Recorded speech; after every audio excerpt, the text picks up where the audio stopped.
Welcome back to the Big Up Yourself Show. I am your host and spiritual guide, Winsome. And today we're answering a question that might just unlock your greatest power.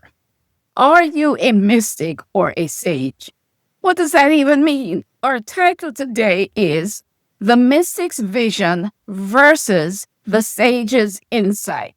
Cover the secret path to your inner wisdom. And believe me, this is not just a philosophical debate. It's a call to action for your soul. For centuries, the sacred rituals, the profound prayers, the spiritual practices that were the very heartbeat of our community, they were stripped away. They were ridiculed, erased, and driven underground. But here's the truth. In the hidden corners of our lives, in those quiet moments of reflection, ancestral wisdom, that deep connection, it has lived on within us. Dormant, yes, but always waiting. And now, my friends, it is waking up. This is a different war. And it isn't a war that can be won by the oppressors, by the systems built on lies,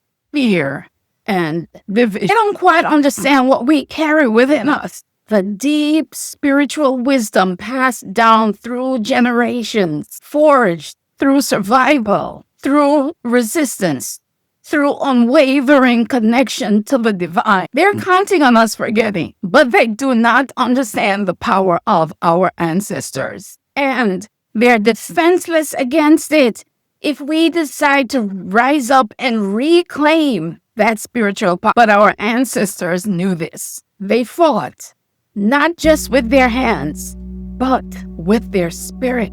They resisted with their prayers, their dances, their songs, their altars. They knew that true power does not lie in dominance over others, but in the sacredness of life, the deep connection to the earth, to the divine, and to one another. So it's time for us to remember who we are, to reclaim those spiritual tools that were taken from us, to stand in our sovereignty and declare we are no longer slaves to the systems that you built. We are free and we are powerful. The awakening, my friends, is spiritual and it starts within us. We are rising, not just in body, but in spirit. And in that rising, we will dismantle the very foundations of injustice. We're no longer waiting for the future. The future is now, and we're the ones writing it. And to write a liberated future, we need visionaries. Alongside our activists and thinkers, we need those who can see beyond the veil, who can imagine a world the oppressors can't even begin to conceive. These are the mystic visionaries, the divine architects of liberation. Visionaries are the ones that don't just react, they listen deep. They tune into frequencies others are too distracted to hear. They see maps in dreams and feel truth in their bodies. They are guided by spirit, not systems. And we need them now more than ever. Colonizers feared the mystics because they could not be controlled. Mystics' power comes from a source beyond earthly systems, making them inherently destructive to oppressive structures. Their very existence and connection to the divine is an act of resistance. So, the powers of the mystic visionary. Pay close attention now. These are not just fantasies. These are your spiritual technologies. Here's what you carry and how to use it. Imagination. The visionary doesn't just critique broken systems. They imagine beyond them. They envision what justice truly looks like, feels like, lives like. Use journaling, divination, or guided meditation to receive those visions. Don't be afraid to dream radically. Think about the radical dreams of Bob Marley, Martin Luther King Jr., or Marcus Garvey. Their visions reshaped the world. Yours can too. You can feel when something isn't right. Right? You're a mystic that way. And what might feel like anxiety is often profound intuition. I experience that myself a lot. When you feel like you're just having an anxiety episode, there is a message trying to come through. It's wisdom speaking. Use your intuition to sense hidden agendas, spiritual manipulation, or even unsafe leadership within movement. Trust your instinct. Develop rituals for energetic protection before entering movement spaces, meetings, or even engaging on social media. Protect your sacred energy. When it comes to sacred speech and spell work, your words are potent. Your words can cut through illusion, call ancestors forward, and ignite courage in the hearts of many. Learn to speak truth as a ritual, whether it is chanting at a protest, storytelling at a vigil, or simply affirming your power in private. Use altar prayers, spoken intention, or poetic invocations to shift collective energy. Your voice is a vibration of change. And dream navigation for those of us who are dreamers.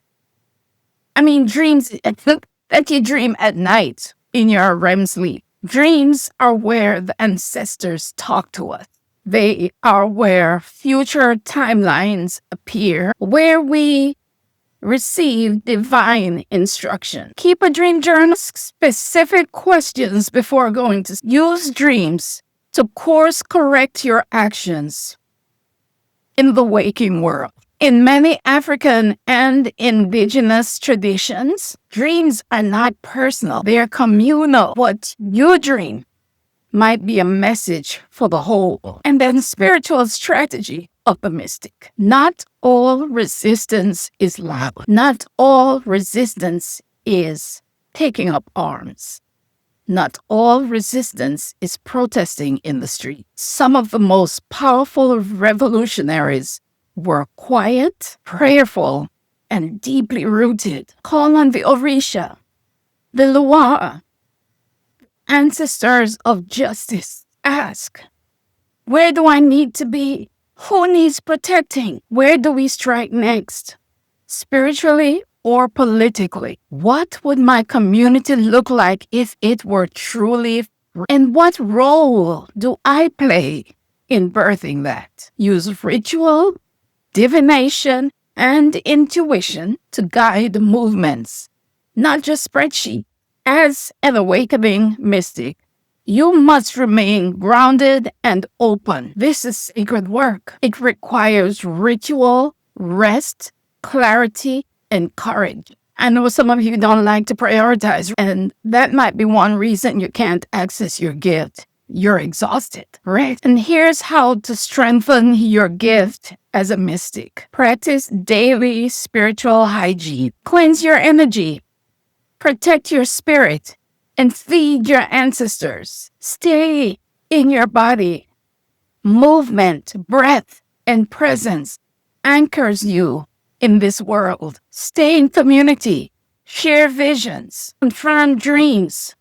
Support each other's gifts. These are some things we have trouble with in our community. Some of us brag that we like to work alone. We like to be alone. Well, you are enjoying certain privileges because someone else did not work alone.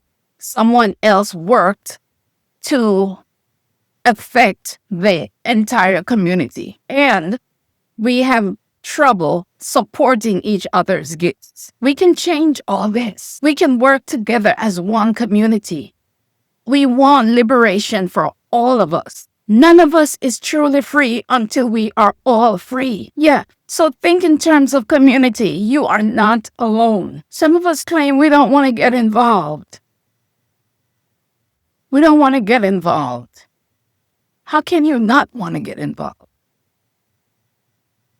We are under oppressive systems that are harmful to us. Each of us should want to do something about that.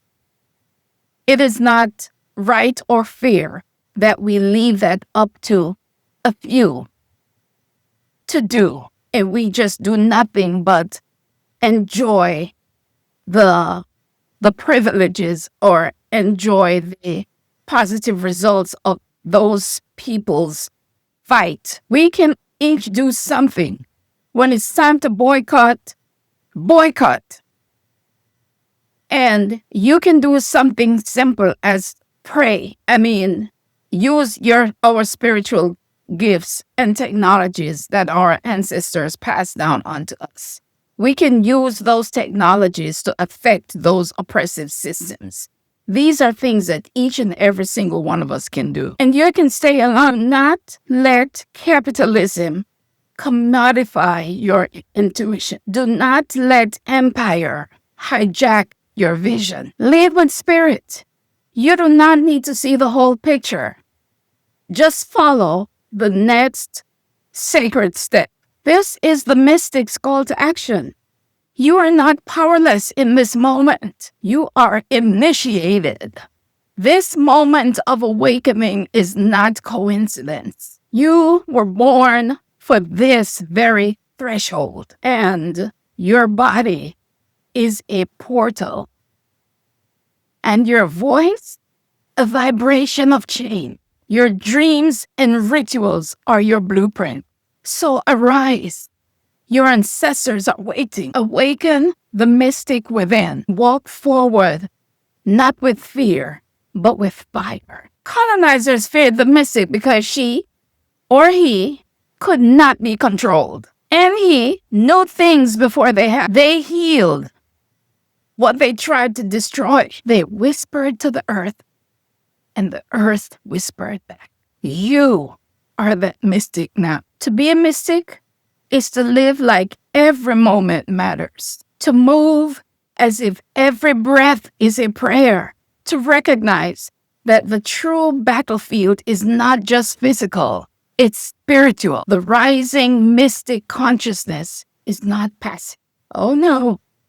It's an arsenal. When we reclaim our mysticism, we reclaim our ability to discern truth from propaganda, to see beyond materialism and ego, and to disrupt the internalized colonial voices that still live in our head. We rebuild our identities from within with soul, not systems. You may think your intuition is soft, but it is in fact strategic. Know that your dreams are not delusion, but dispatches from your ancestors. Your mystic self is a warrior in disguise. So now you might be thinking, okay, I get the mystic part, but what about the sage?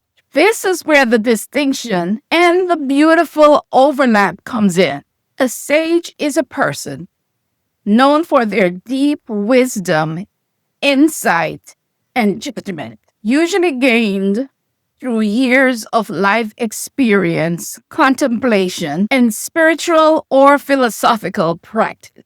The word comes from the Latin sapiens, meaning wise or discerning. Sages distill wisdom from those life experiences and from life itself, offering grounded guidance to others. A mystic, as we've explored, is a person who seeks and often obtains direct personal experience with the divine, the sacred or ultimate truth beyond ordinary perception, often through inner revelation, intuition, or ecstatic experience. That's the mystic.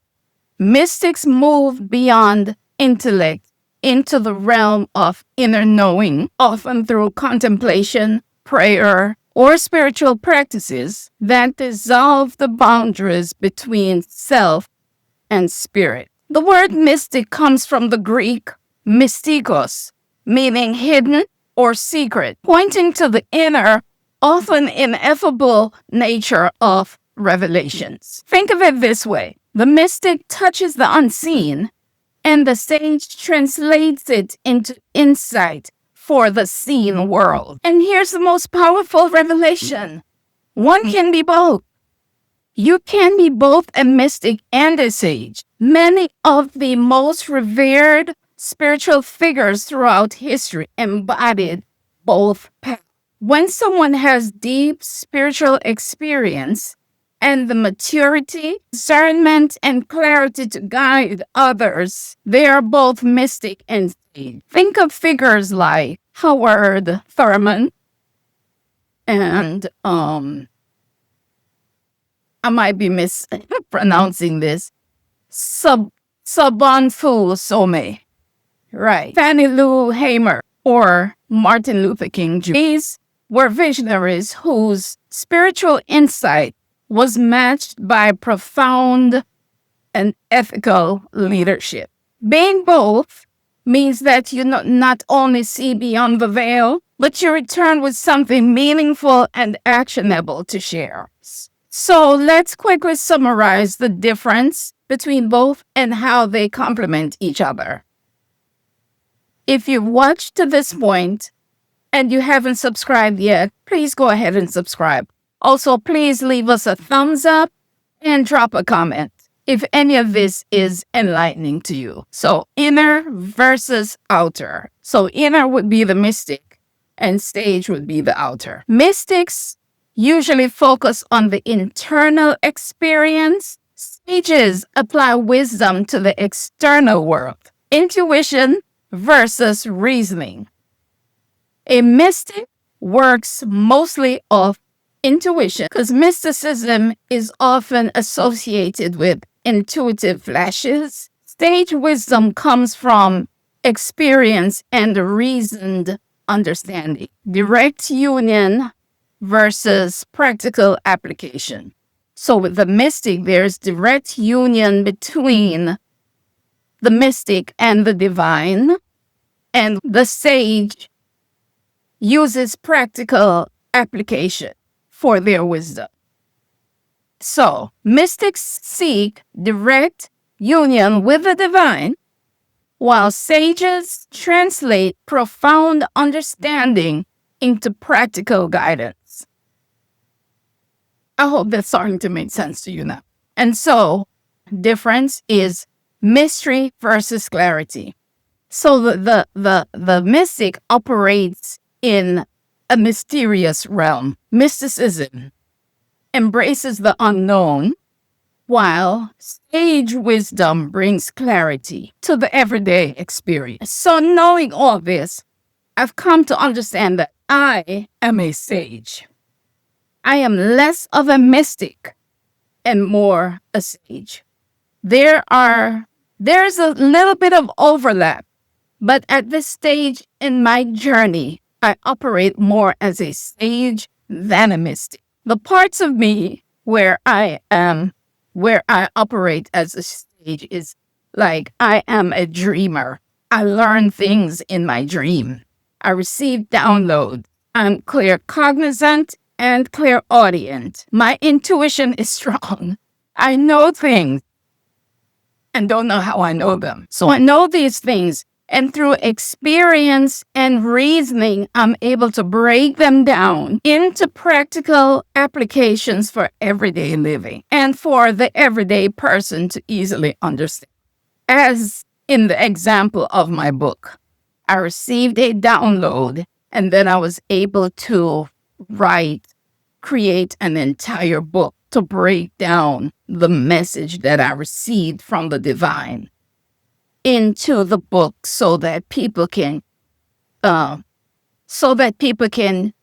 use that information that is written in the pages of the book and apply it to their everyday life. So the mystic part is I received the download And the sage part is I translate that message into a book that people can use. And that book is coming soon, just a few more weeks and it'll be ready for purchase. Yeah, so the book breaks down the information I received and how we can use that information for our collective liberation. As a spiritual transformation guide, leading the visualization clinics and the village circle, also coming soon, I am definitely more of a sage than a mystic. But I can see too where eventually I will be strongly both. It all takes practice. So I ask you again, are you a mystic or are you a sage? Perhaps like the great revolutionaries, you are both. This spiritual awakening is here, my friends, and it starts within us. The future is now. Mystic or sage, we are writing it. Thank you for tuning in to the Big Up Yourself show. If this resonated with you at all, drop a comment, okay? If you haven't subscribed, please subscribe, like the video, and share with someone who might need this information. Turn on your notification bell so that you don't miss the next deep dive into spiritual ancestral wisdom. Until next time, big up yourself, Ase, and Ayi Bobo.